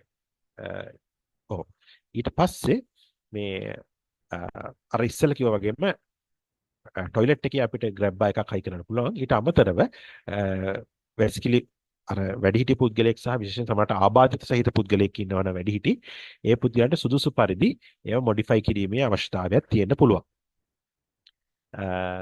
ඉතින් ඒ වගේ කරුණු ගණනාවක් තියෙනවා. මේක ඊට අමතරව තමන්ගේ නිවස සහ නිවශාසිතව බාහිර පරිසරය අපි කියනවා වත්ත පිටියේ ඒවෙත් මේ වැඩිහිටි පුද්ගලයන් සැරිසරන පද්ධතිය පරිසරෙත් පුළුවන් තරමක් මේ ආරක්ෂාව තහවුරු කරන්න ඕනේ. මොකද ගෙදර සහ අනිවාර්යයෙන් වැඩිහිටි පුදුලෙන් ගෙදර ආශිතව ඇවිදීම් කටයුතු සිදු කරනවා. ඉතින් ඒකත් ඉතාමත් වැදගත්. ඉතින් අර ඉස්සෙල්ලා වගේ මේ වගේ කාරණා සලකා බලන්න විශේෂයෙන් විදේශ රටවල චෙක් ලිස්ට් තියෙනවා. බොහොම සරලයි. ඕනම කෙනෙක්ට තේරෙන විදියට බොහොම සරල භාෂාවෙන් පාවිච්චි යොදලා තියෙනවා. ඉතින් මේවා පාවිච්චි කිරීම හරහා ඔවුන් තමන්ගේ අවදානම් අවම කරගෙන තියෙනවා. එතකොට ලංකාවෙත් මේ ප්‍රවණතාවයේ තියෙනවා දැන්ටත් අර ඉන්ජරි ප්‍රිවෙන්ෂන් චෙක් ලිස්ට් එකක් අපි ඉස්සෙල්ලක වගේ ඩෙවලොප් කරලා තියෙනවා. හැබැයි තවදුරටත් මේවා තව අධීර කීපයකින් දියුණු වෙලා වඩාත් අර පාවිච්චි කිරීම සඳහා පහසු සහ සරල දේවල් බවට පරිවර්තනය වීමේ අවශ්‍යතාවය තියෙනවා. ඒ වගේම පිටරටවලට මේ වගේ දේවල් ගොඩාක් තියෙනවා. ඉන්ටර්නෙට් එකෙම සර්ච් කරොත් මේ වගේ ගොඩාක් තියෙනවා. හැබැයි පිටරටින් දෙයක් ගන්නව නම් අනිවාර්යෙන් සැලකිලිමත් යුතු කරුණු ගණනාවක් තියෙනවා. ඒ රටේ ඒවා හදලා තියෙන ඒ රටවල් වල තියෙන පරිසර පද්ධති සහ පුද්ගලයන්ගේ භාවිතා කරන පරිසර තත්ත්වයන් එක්ක. ඒවා ඍජුවම අපේ රටට සමහර අවස්ථාවලට ගැලපෙන්නේ නැති වෙන්න පුළුවන්. හැබැයි ඒ හරහා අපිට ලොකු දැනුමක් සහ තොරතුරු ගොඩක් ලබා ගැනීමේ හැකියාව තියෙනවා. හරි. දැන් මෙතුවක් කතා කරේ වැටීම් සඳහා අවදානම් සාධක ගැන කතා කරා. සාධක අවදානම අවම කරගන්න අපිට ගන්න පුළුවන් පියවරන් 5ක් ගැන අපි සාකච්ඡා කරා. ඉතින් මේ හරහා අපිට අවදානම අවම කරගන්න පුළුවන්. හැබැයි අපි දන්නවා අපි වැටීම් සඳහා අවම කරගන්න සූදානම් වෙනකොට අපි හැමතිස්සෙම අපේ බෑකප් ප්ලෑන් එකක් තියෙන්න ඕන. හරි.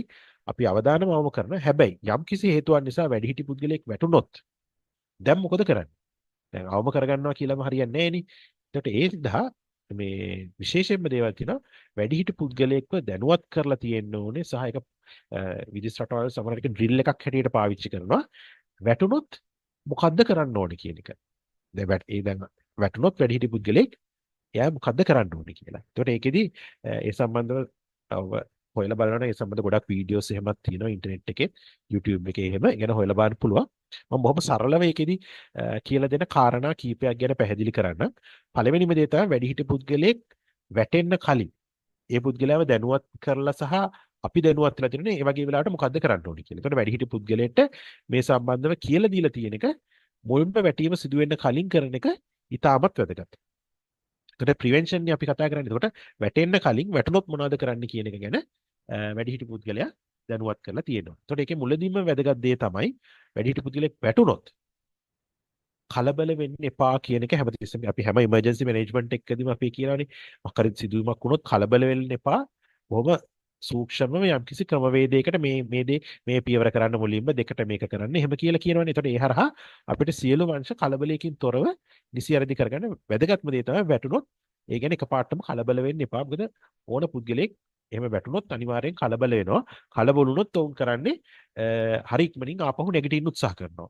එහෙම කරන්න ගියොත් සමහරවිට අනතුර නිසා ඇතිවෙන අතුරු ආබාධ හරි මොකක් හරි තව false related injuries ප්‍රමාණය වැඩි වෙන්න පුළුවන්. ඒක නිසා වැදගත්ම දේ තමයි වැටුනොත් කලබල වෙන්න එපා. ඊළඟට කරන්න ඕන දේ සම්බන්ධව දැනගෙන ඉන්න එක ඉතාමත් වැදගත්.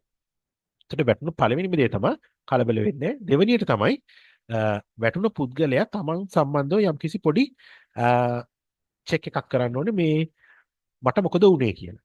මේක මහා ලොකු සරල දෙයක් නෙමෙයි. ඒකදී අපි අදහස් කරන්නේ හරි දැන් බලන්න වැටුනම වාට මොකක් හරි දැනෙන විදියට තුවාල වීමක් තියෙනවද? යම් කිසි දෙයක් අපිට අපේ ශරීරයට ඇනිලා වගේ තියෙනවද? අපිට හිතෙන විදියට මේ අස්තියක් බිඳිලා නැත්නම් අස්තියක් ඩිස්ලොකේෂන් එකක් ඒ වගේ දෙයක් වෙලා තියෙනවද? මේ බොහොම සරල දේවල් හැබැයි වැදගත්. ඒ වගේ දෙයක් මේ පුද්ගලයාම තමන්ගේ ශරීරය ගැන යම්කිසි සොයා බැලීමක් කරන්න ඕනේ. මහා ලොකු වෙලාවක් යන්නේ තප්පර කීපයක් වැටුණා මං කොහෙද වැටිලා තියෙන්නේ? එතන ඉන්න ගමම්ම කොහෙද වැටිලා තියෙන්නේ? මට මොකක් හරි අනතුරක් වෙලා තියෙනවද? එහෙම නැත්නම් තුවාලයක් ඒ වගේ දෙයක් වෙලා තියෙනවද කියලා පොඩි සොයා බැලීමක් කරන්න ඕනේ ඒ ඉන්න විදියටම. එතකොට ඒකෙදි ලොකු ගැටලුවක් තියෙනවා නම් අපි උදාහරණයක් අපි හිතනවා නම් අපේ අස්තියක් බිඳිලා ජොයින්ට් එකක් ඩිස්ලොකේට් වෙලා වගේ නම් අපි එකපාරටම නැගිටින්නේ නැහැ. අපි අනිවාර්යෙන් වැදගත් වෙනවා අපි උදව් ඉල්ලලා කෑ ගහන එක. ඒකට කෑ ගහලා මකර උදව්වක් ලබා ගැනීම ඉතාමත් වැදගත්. නැතු ඒ ආබාධයත් එක්ක නැගිටින්න ගියොත් ඉන්ජරි එක තවත් අතුරු ආබාධ වැඩි වෙන්න පුළුවන්. හරි. ඒක තමයි අපි උදව් ඉල්ලනවා. හැබැයි අපි හිතනවා නම් නෑ අපිට එහෙම ලොකු අනතුරක් තත්වයක් නෑ කියලා එහෙම හිතුනොත් අපි ඊළඟට අපි උත්සාහ කරන්නේ හරි දැන් අපි බොහොම පරිස්සමින් අපි නැගිටින්න උත්සාහ කරනවා. ඒකෙදි කරන්නේ පුරුවන් තරමක් අපි නිර්දේශ කරන්නේ ඒ පොසිෂන් එකේ ඉන්න ගමන්ම චුට්ටක් ඉස්සරහට ඇදිලා ගිහිල්ලා තමන්ට බර දීලා අල්ලගෙන නැගිටින්න පුළුවන් මට්ටමේ වඩාත් සුදුසු වෙන්නේ ගොඩක් වෙලාවට පුටුවක්. දැන් හොඳ කකුල් හතරම පොළවට මෙව වෙච්ච පුටුවක් එහෙම නැත්නම් සෝෆා එකක් ඒ වගේ දෙයක් අල්ලගන්න එක. කවදාකවත් ඔය පහන් සහ ඔය කෙලින් තියෙන අර සමහරට අර ස්ටේබල් නැති දේවල් අපි අල්ලන්න නැකපොද ඒකදී ඒ වගේ දෙයක් අල්ලලා අපි නැගිටින්න ගියාම ඒ බාණ්ඩේ අපේ ඇඟට පෙරලෙන්නත් පුළුවන්. ඒ වගේ නොවන ගොඩාක් හොඳ නිර්දේශ කරන දේ තමයි පුටුවක් වගේ දෙයක්. පුටුවක් හොඳ වගේ දෙයකට ගිහිල්ලා ඒක අල්ලලා අපි හෙමින් සැරේ නැගිටිනවා. මේ නැගිටින කොටත් දේවල් තියෙනවා. අපි ඉන්න උඩු පැලිය අතර නම් වැටලා තියෙන්නේ අපි එක පැත්තකට රෝල් වෙන්න ඕනේ. රෝල් වෙලා දන ගහගෙන ගිහිල්ලා ඒ පුටුවක් වගේ දෙයක් අල්ලගෙන ක්‍රමානුකූලව නැගිටීමේ කාරණාව කරන්න ඕනේ.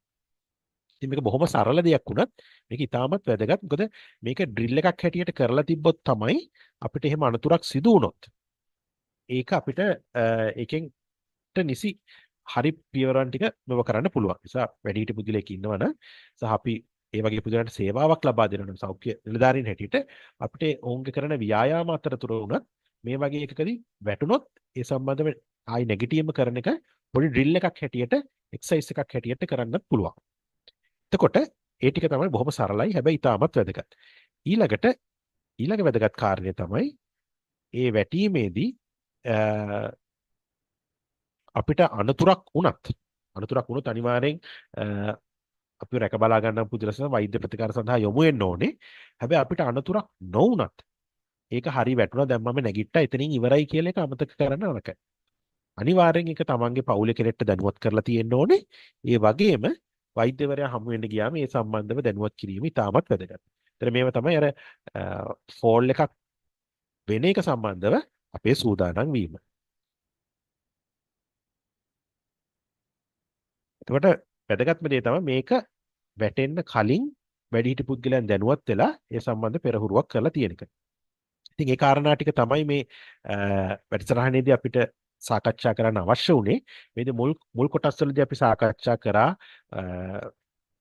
වැඩිහිටි පුද්ගලයන්ගේ සංචරණය සහ සංචරණය සඳහා බලපාන සාධක සහ විශේෂයෙන් අර කරණ ගණන ගැන කතා කරා. ඊට අමතරව අපි සංචරණය කොහොමද ඇසෙස් කරන්නේ නැත්නම් අපි යම්කිසි තක්සේරුවක් කරන්නේ කොහොමද පුද්ගලයාගේ සංචරණය.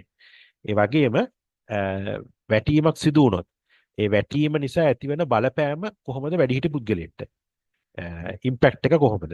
ඒ වගේම මේ දෙවැනි කොටසේදී අපි සාකච්ඡා කරා වැටීම් සඳහා අවදානම් සාධක සහ එම අවදානම් සාධක කළමනාකරණය කරගන්න අපිට කරන්න පුළුවන් දේවල් මොනවද කියලා. අවසාන වශයෙන් අපි සාකච්ඡා කරා යම්කිසි හේතුවක් නිසා පුද්ගලයෙක් වැටුනොත් සුරක්ෂිතව ඒකට කලබල වෙන්නේ නැතුව තවත් අනතුරු සහ ආබාධ වැඩි කරගන්න නැතුව සුරක්ෂිතව නැගිටින්නේ කොහොමද සහ ඒ සම්බන්ධව දැනුවත් කිරීම කටයුතු කරන්නේ කොහොමද කියලා. මේ ටික තමයි අපිට මේ ප්‍රසන්ටේෂන් එකේදී සාකච්ඡා කරන්න අවශ්‍ය වුණේ. බොහොම ස්තුතියි.